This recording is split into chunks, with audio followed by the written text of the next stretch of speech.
here's what I can do. And nobody cares what you could do, or no one cares about what is it your product does.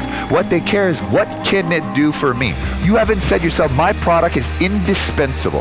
The problem is we're taking advice and we're afraid from people who won't buy our products and their services. The most important thing that I take away from the JT Foxx Day is actually walking away with an amazing amount of new and innovative ideas.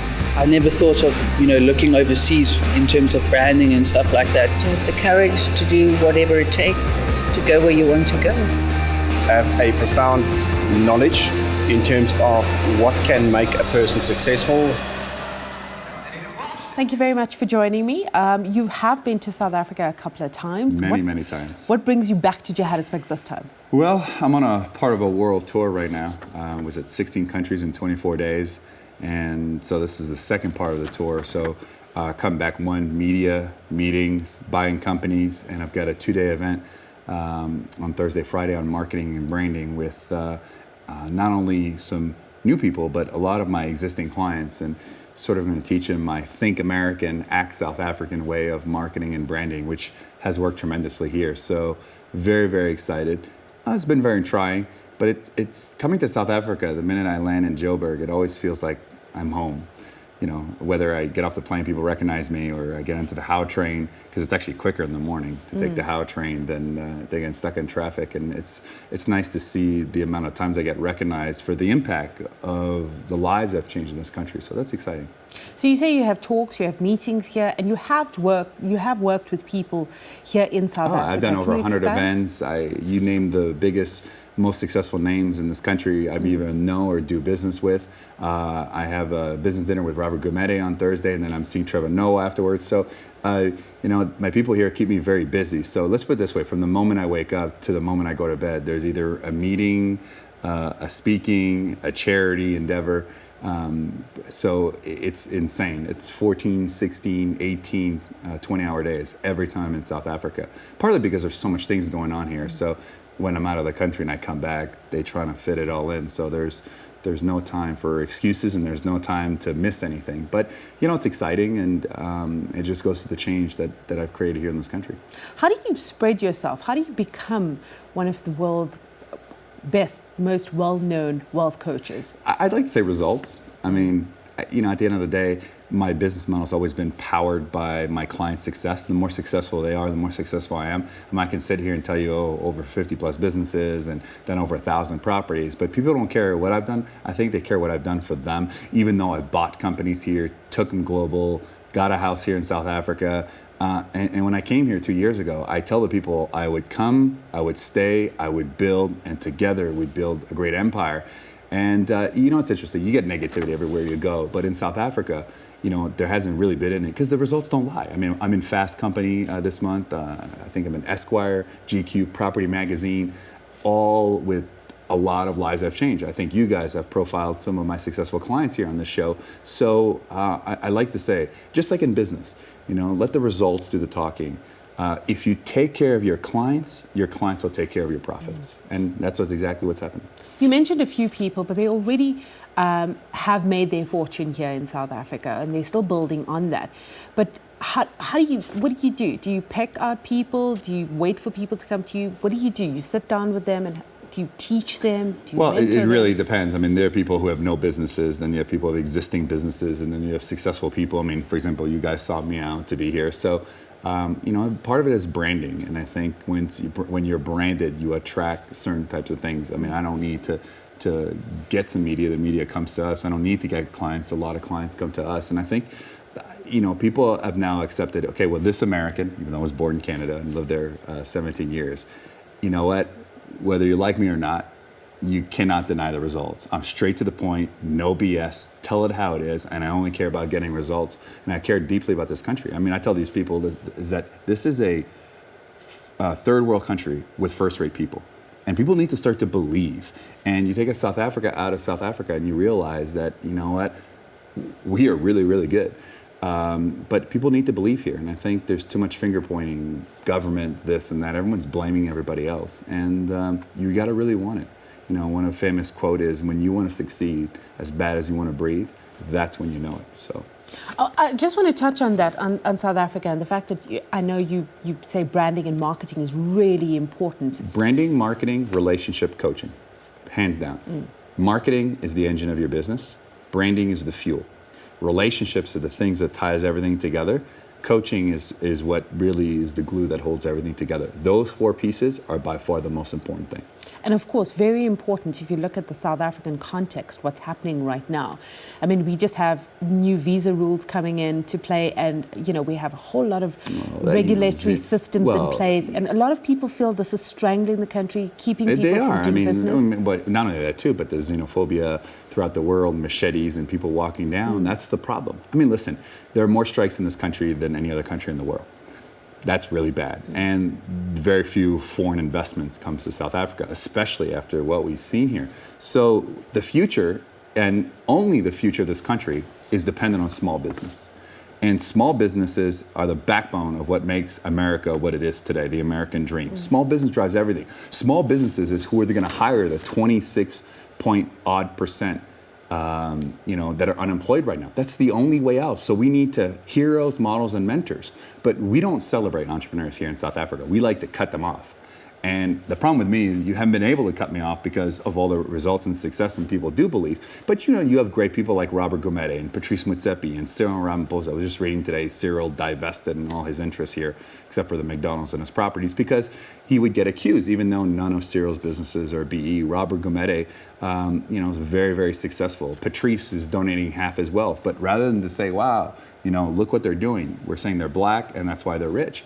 When if you just take a look at it, only 4% of the country's dollar millionaires in this country are black, yet they account for over 90%. So anybody thinks BE is a ticket to financial freedom, they're thinking wrong. So we got to start pointing the finger at everybody else. We got to start creating our own economy. And when I came in here, they told me I wouldn't make it because I was white. And then I get interviewed all over, and callers call in and they're black and they're saying, I can't. Black people don't want to do business with me. White people are lucky. So, black people say white have it good. White say black have it good. Everyone's pointing the finger at everybody else. So I actually figured out what the key to success in this country. It's actually to be Indian. See, that's the key. See, because they can be on both sides. When they need to be BE, they're BE. And when they need to be white, they'll be white. So I realized we just all moved to Durban, and that's the key to success. Do you think that's where it is in Durban? I mean, listen, the whole country. What do you think? What do you think sets that apart? What do you think sets Indians apart? We all know Durban. They want Joburg money. They don't want to work for it. We know people in Cape Town are 9 months behind. Bloom operating their whole country. Port Elizabeth, most people don't know where that is on a map.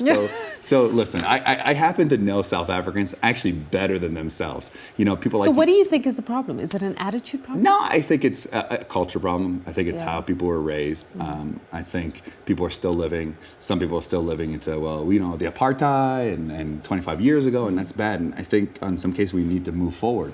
We need progress. I tell people some of my best entrepreneurs now are women in this country. Yet there's still people who think that women should be barefoot and pregnant. Yet women are much better entrepreneurs than men. There's a lot of stereotypes. There's a lot of people who have been involved. There's still a lot of old school people. And there's a lot of ignorant people here, as you realize. There's still racism in this country, as there is everywhere in the world. But the greatest asset that South Africa has, it's its people. And that's hands down. I've said this all over the world. So I tell the whole world how great this country is. Yet, you see on the news the, xenophobia with the machetes down the streets, telling the foreigners, get the hell out. I mean, who wants to come here and do business? I mean, America is built on foreigners. I mean, I think everyone at some point has been a foreigners here. Or you get people thrown out of parliament. And it's beyond me. Just take a look at it. I mean, power is going to increase. I just read this morning, 13.4% is going to be a power increase. And it's like going to a restaurant and someone spit in your food and put hair, and then they're expected you to give a tip. And how with all the blackouts, the rollouts, you know what I mean? Why are we increasing the power? I mean, it's outrageous. It doesn't make any sense to me. Because they don't have money. Well, that's right. But if you had the opportunity to change, I would become president. But it'd have to be for the ANC because that's the only way. Well, tell us what you do. Well, I think first of all, too, you need to put people to work. I mean, that's the first thing you need to do. First of all, you need youth entrepreneurs. The youth is the future, however. We need to put our youth in there because the youth don't have much belief in the country. Because one, they're either told go into business, don't know what to do, or there's not enough room for them to educate them in the university. So that's a big fundamental problem. That's why you're having a lot of violence in townships, and because there's no hope. You know what I mean? And listen, it's not easy to be black in this country. You know, in some of the townships, and there's a lot of poverty too. You know, there is, you know, a portion that is well off, but there's a lot of poverty in this country. And I think people need to believe.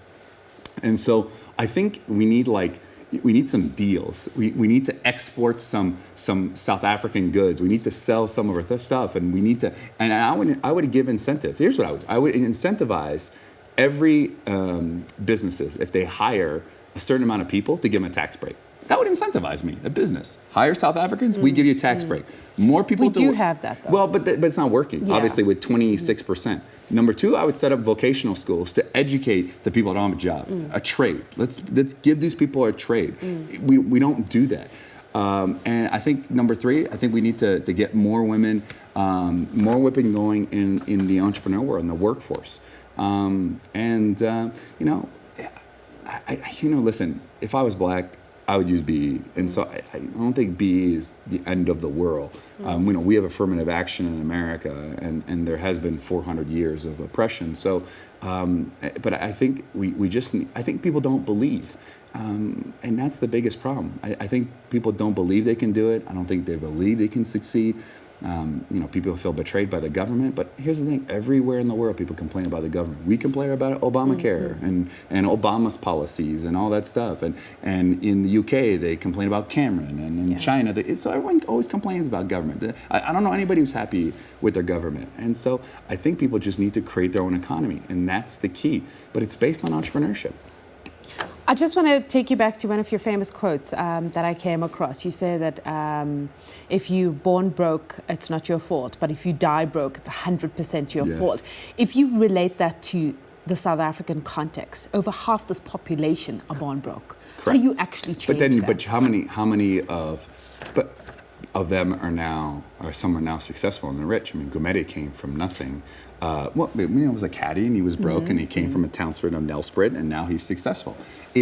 We can't blame the circumstances. I mean, how many stories of people? I mean, Trevor Noah, who I'm going to be seeing on Thursday, is a perfect example. I mean, he was broke, living in a township, but he did something to it. You know what? Stop having meetings to have meetings. Stop dialoguing. Stop blaming. Right? Get it done. And that's what, you know, people just point the fingers. You know what? It happens. Stuff happens. You know, but here's the thing. I tell people, don't do your best. Do whatever it takes. Can you tell me truly at this point, if you're watching this show and you're not earning your worth, that you've given me whatever it takes? Or you spend more time pointing the finger? Because when you point the finger at somebody else, you have the three fingers pointing back at you. And I think we're all, I mean, listen, I'm working on 29 minutes of sleep today, right? I have an interview, I got meetings, I got things. I could easily put excuses, but I've got responsibilities to do what it takes. Short-term sacrifices for long-term benefits. The idea is, you know what? Start unknown, finish unforgettable. But give me that effort. Give me that whatever it takes, because people don't invest in companies. People don't invest in stocks. They invest in people. People is what successful people invest. And here's the thing too. I mean, listen, I've never had a drink. I've never done drugs. I've never smoked. I don't condemn anybody does. You can do whatever you want. It's free. You know, freedom to do whatever you want. But don't complain when the circumstances are. So I made a lot of sacrifices in my whole life. People would say, oh, you're stupid. You only live once. Now people have one wants to live my life. So, you know, I made the sacrifices. And I continue working long hours. But I don't consider it work because I love what I do. I love changing the world. I love inspiring people. I love doing charity. I love getting involved with youth entrepreneurs. I love getting involved with children with cancer. And I'm now getting involved in this country as well. I'm giving back to South Africa. Getting involved with University of Pretoria, the oncology department, and getting involved with other charity, Nelson Mandela Foundation, Salvation Army. So I'm giving back to South Africa because they've given me so much. So, but here's the thing. We all need heroes, models, and coaches.